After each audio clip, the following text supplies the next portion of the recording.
جو آدمی کسی کی زمین پر ایک بالشت زمین بھی ناحق قبضہ جما لے گا، اللہ 7 زمینوں کا توخ بنا کر اس کے گلے میں ڈال دے گا۔ بھلا یہ حدیث میں نے نبی کے زبان سے اپنے کانوں سے سنا ہے، میں عروہ کی زمین کو اپنی زمین کیوں کہوں گا؟ مروان بن حکم نے کہا آپ صحابی رسول ہیں، آپ سچ کہتے ہیں، یہ زمین آپ کی ہے۔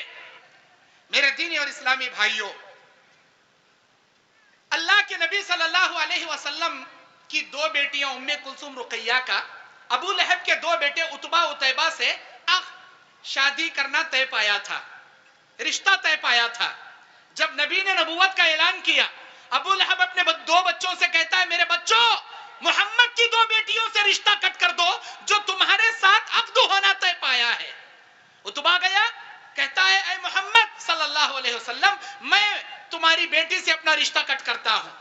عتیبہ گیا اور نبی صلی اللہ علیہ وسلم سے رشتہ کٹ کرنے کے بعد تھوکا اس نے۔ اللہ کی غیرت کہاں برداشت کرے، اس مردود کا تھوک میرے نبی مطہر کے چہرے پر پڑے، وہ کنارے جا کر پڑا۔ لیکن اللہ کے نبی کو غصہ آیا، نبی علیہ الصلوۃ والسلام کی زبان سے نکلا اللہم سلط علیہ کلبا من کلابک، اللہ تیرے کتوں میں سے کتے کو اس پر مسلط کر دے۔ اللہ اکبر۔ پھر کیا تھا؟ ابو لہب کو پتا چلا میرے بیٹے نے یہ حرکت کی، محمد نے بددعا کر دی۔ ہمیشہ ہر جگہ اپنے بیٹی کی حفاظت کرتا تھا۔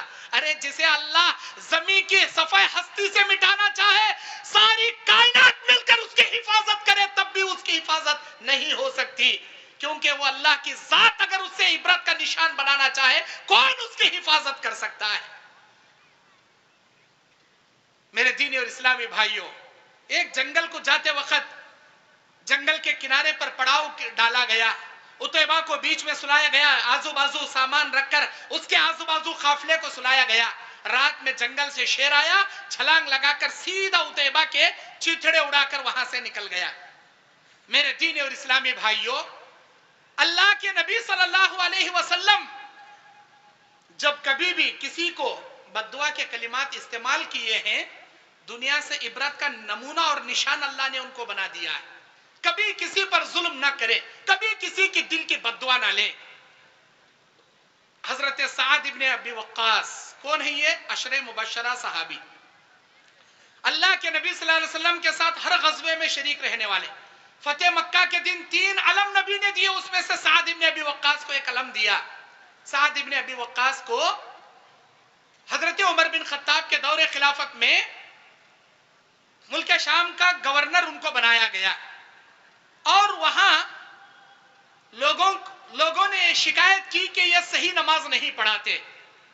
جب عمر بن خطاب نے ان کو بلا بھیجا تو پوچھا کہ بھئی آپ صحیح نماز نہیں پڑھاتے؟ تو سعد بن ابی وقاص نے کہا میں ان کو نبی کی نماز پڑھاتا ہوں، اور کیسی نماز پڑھاؤں؟ مجھے یہی امید تھی، تم نے صحیح کہا۔ پھر تحقیق کے لیے عمر بن خطاب نے ایک آدمی کو روانہ کیا، تو سارے لوگ ان کے بارے میں اچھا تصور دیے، لیکن ایک شخص اسامہ بن قتادہ ان کے بارے میں کہتا ہے کہ یہ لوگوں میں مال صحیح تقسیم نہیں کرتے، لوگوں میں انصاف نہیں کرتے، ڈھنگ سے نماز نہیں پڑھاتے، جنگوں میں شریک نہیں ہوتے۔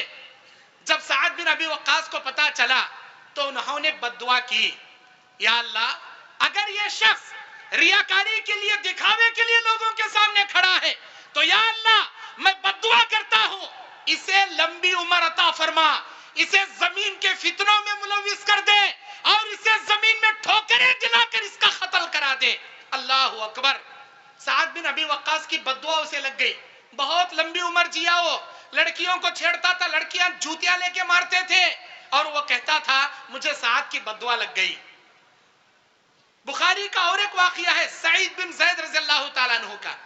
مدینے میں مروان بن حکم کے پاس ایک عروہ نامی عورت، عروہ بن ثابت نامی عورت مقدمہ دائر کرتی ہے کہ سعید بن زید نے میرے زمین پر قبضہ جما لیا ہے۔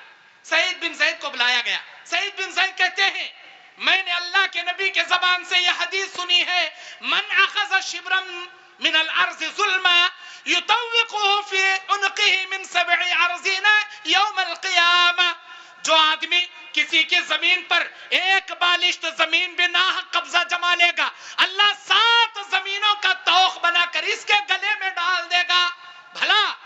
حدیث میں نے نبی کے زبان سے اپنے کانوں سے سنا ہے، میں عروہ کی زمین کو اپنی زمین کیوں کہوں گا؟ مروان بن حکم نے کہا آپ صحابی رسول ہیں، آپ سچ کہتے ہیں، یہ زمین آپ کی ہے۔ اس وقت سعید بن زید نے عروہ کے لیے بددعا کیا تھا کہ اللہم ان کانت الامرات کاذبہ، یا اللہ اگر یہ عورت جھوٹی ہے فکانت عمیہ، اللہ اسے اندھی کر دے، وقتلہ فی عرضی، اے اللہ اسی زمین میں اسے ٹھوکرے مار کر قتل کرا دے۔ عروہ اندھی ہو گئی اور گڑھوں میں گرتی تھی، لوگوں کو بولتی تھی مجھے سعید کی بددعا لگ گئی۔ اس زمانے میں سعید بن زید کی بددعا اتنی مشہور ہو گئی، اگر کوئی آدمی کسی پر ظلم کرتا تو وہ اپنی بددعا میں اس طرح بولتا تھا، یا اللہ سعید بن زید کی بددعا سے عروہ کو تو نے جیسے اندھا کر دیا، اے اللہ مجھ پر ظلم کرنے والے ظالم کو تو ایسے ہی اندھا کر دے۔ لوگ سعید بن زید کی بددعا کو اپنی بددعا میں تمثیل دیا کرتے تھے۔ میرے بھائیوں، بتانے کا مقصد یہ ہے کسی پر ظلم نہ کریں۔ اگر آپ نے کسی کا مال لیا ہے، کسی کو گالی دیا ہے، کسی کی عزت سے کھیلا ہے، کسی کی ضمیر کو ٹھیس پہنچایا ہے، آپ کی موت آنے سے پہلے اس سے معافی مانگ لیں، ورنہ اللہ کے پاس حقوق العباد کے جب فیصلے کیے جائیں گے، اللہ ہرگز معاف نہیں کرے گا جب تک آپ کا بھائی آپ کو معاف نہیں کرے گا۔ بس میں اسی پر بات ختم کرتے ہوئے اللہ سے دعا کرتا ہوں، الہ العالمین ہم تمام کو حقوق اللہ کے معاملے میں بھی کما حقہ تیری عبادت بجا لانے کی توفیق عطا فرما، حقوق العباد کے معاملے میں ہر ایک کے حقوق ادا کرنے کی ہمیں توفیق عطا فرما۔ اے اللہ ہمارے سر پر جن جن لوگوں کا قرضہ ہے یا جن جن لوگوں کی امانتیں ہیں، اے اللہ ان قرضے کو، ان امانتوں کو ادا کرنے کی توفیق عطا فرما۔ اے اللہ ریاکاری سے ہماری حفاظت فرما، اخلاص و للہیت کے لیے جینے کی توفیق عطا فرما۔ اے اللہ آج اس عظیم الشان اجلاس کو جس نیک مقصد سے قائم کیا گیا ہے، اے اللہ اس اجلاس کے قائم کرنے والوں کو دنیا اور آخرت میں اجر عظیم عطا فرما۔ اے اللہ یہاں جاگنے والے تمام بھائیوں، تمام بہنوں کی اے اللہ ان کی بال بال مغفرت فرما، کروٹ کروٹ ان کی موت کے بعد جنت عطا فرما۔ اے اللہ اس نیما کلا کے جامعہ نور الہدی سلفیہ اور کلیہ خدیجہ بنت خویلد للبنات کو اے اللہ دن دگنی رات چگنی ترقی عطا فرما۔ اے اللہ اس ادارے کے تمام ضروریات کو تیری غیبی امور سے پورا فرما۔ اے اللہ جن جن بھائیوں نے آج دیا ہے اور جو بھائی بہنیں کل دے رہے ہیں، اے اللہ ان کے عطیات، صدقات، خیرات، زکوٰۃ کو تو شرف قبولیت عطا فرما۔ اے اللہ ان کو اجر عظیم عطا فرما۔ اے اللہ ہمارے یہاں حاضر ہونے کو قبول فرما لے، ریاکاری تکبری سے ہمیں بچا لے۔ اے اللہ ہر کسی کے ساتھ رحم دلی سے، عاجز و انکساری سے، اخلاق حسنہ سے پیش آنے کی توفیق عطا فرما، ظلم و زیادتی سے ہماری حفاظت فرما۔ آمین۔